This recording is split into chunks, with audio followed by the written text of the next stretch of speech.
Hi everyone, this is Perfume Coast, so welcome to my channel. Today we have rundown of underrated fragrances in my collection dedicated to Eau de Cologne profile. And without further ado, let's dive straight into the ocean of perfumes. But first, let me say a few words about the cologne profile. Of course, EDC profile is the one that has traditionally been belonging to the male category, because up to date, males prefer to wear cologne profile to the office, and therefore this profile is very much office appropriate. However, recently it's become also quite versatile in terms of the gender wear, and therefore you may consider it as all day round wear during summer, spring season, just because of the presence of citruses and all the freshness around this profile. However, back to the scents, the first fragrance I'd like to review for you is called Pansy by the brand Lush. And as always, let's take a look at the notes that Fragrantica is giving us. So on the top there is orange blossom and rosemary, in the middle there are floral notes, blackberry and bergamot, and finally in the base there's labdanum and galbanum. This scent starts off as aromatic and a bit camphoric. Camphoric to the point of being sour in a few seconds. However, this sour note is just nicely bridging aromatic and citrus accords.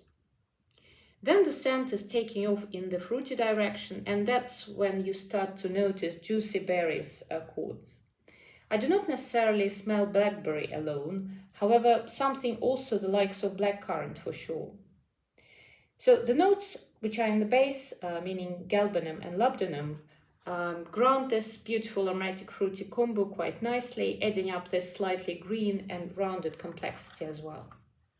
So as said before, this is Eau de Cologne type, which is perfect for women because of all the beautiful berry accords, and it's a very pleasant wear for spring and summer. Next up is yet another underrated gem in my collection, which I literally cannot hear enough, and it's called Nobigle by Laboratorio Olfattivo. As sounds, it's an Italian brand. However, let's take a look at the notes. So on the top there is lemon and bergamot, in the middle there is lavender, iris, neroli, ambrette, and finally in the base there's tonka bean, vanilla and white musk. Well, this one opens up extremely citrusy. You can clearly detect bright note of bergamot. Then lavender starts to support this bright bergamoty opening, adding up to this sparkly citrusy accord, this aromatic feel. It's also powdery due to the presence of iris. It's one of those rare perfumes whereas I can smell almost all the notes listed. And so the scent remains a citrusy, aromatic, powdery masterpiece. In the deep dry down, tonka and vanilla do not necessarily standing out on their own, but rather they soften and round up the scent. And they also provide this good longevity that this scent has to it.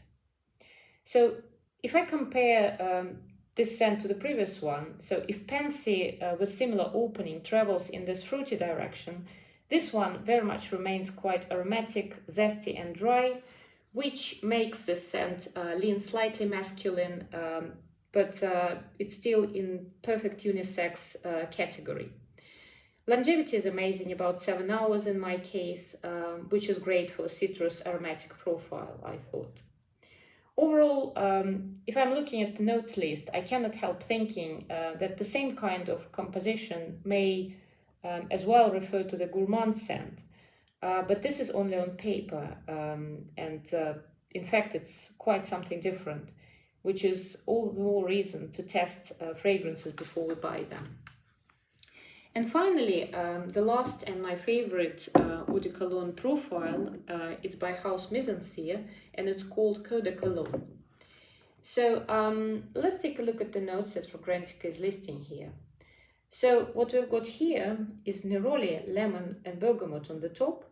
In the middle there's orange blossom and liatris, and finally in the base there's musk and incense. Well, this one opens up as bright and, fizzy soft drink, but without sweetness. Citrus note is front and center here, but it's done in a very beautiful, unusual way. It's not rough around the edges at all, as if being softened by something. And this something may be incense and the note of liatris. And the liatris is a plant that's meant to provide this sweetish honey-like effect.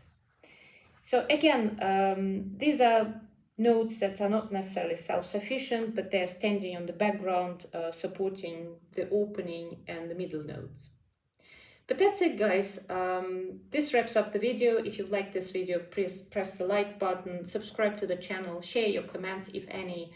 Thank you very much for watching, and I'm very much hoping to see you in the next one. Bye-bye.